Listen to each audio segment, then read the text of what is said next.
Váš tip na víťaza v dvojkolkách, budete to vy? To neviem, to nedokážem povedať. A aké sú ambície? Tak dopadnú či najlepšie.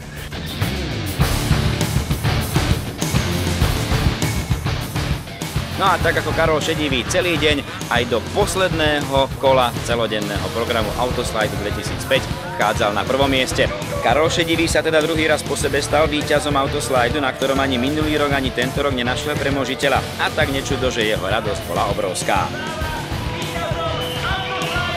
Tak je to pocit, myslím si, že nenahraditeľný, že veľmi krásny, neoceniteľný. Proste vidím radosť všetkých, ktorí pripravovali to auto, ktorí sú preto zanietení, no a myslím si, že toto je taká sladká odmena.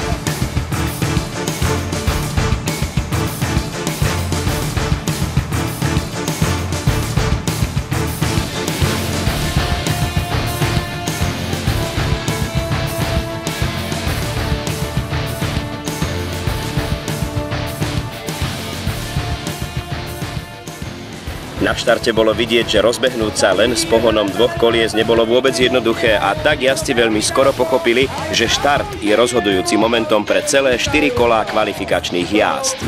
Slnečné počasie, hviezdne obsadenie. Na 3. ročníku Autoslidu sa zišla skutočne špička zo slovenských a českých autokrosových a rallycrossových garáží. No prišli aj rallisti či pretekári do vrchu. Medzi nimi chcel jednoznačne dominovať dvojnásobný víťaz Autoslidov dvojkoliek a 5-násobný majster Slovenska v autokrose Karol Šedivý.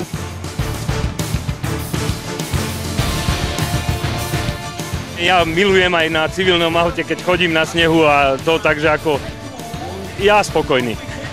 V čem si myslíte, že je Autoslide výjimečný oproti iným závodům? Tak výnimočný je hlavne počasím, výnimočný je traťou proste, lebo ide sa tu dve ľavé zátačky, dve krátke roviny, ktoré sa ani vlastne nedá povedať, že sú to roviny. Svojím termínom konania, no a sú aj tie pravidlá trochu odlišné od teda autokrosu alebo auta. Vďaka mechanikom, vďaka všetkému sme nachystali s maximálnym nasadením. Urobili sme preto všetko, aby sme dopadli čím najlepšie. A vy máte radši jaký povrch? Sníh nebo to bláto loňské? Co vám víc vyhovuje? Tak ja aj na civilnom aute moje najkrajšie jazdenie na snehu a na ľade.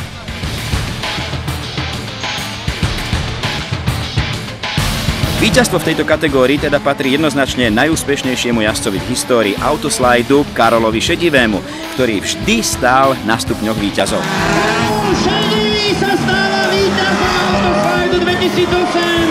No tak myslím si, že dnešný deň môžem považovať za deň s veľkým D, proste vyšlo nám všetko.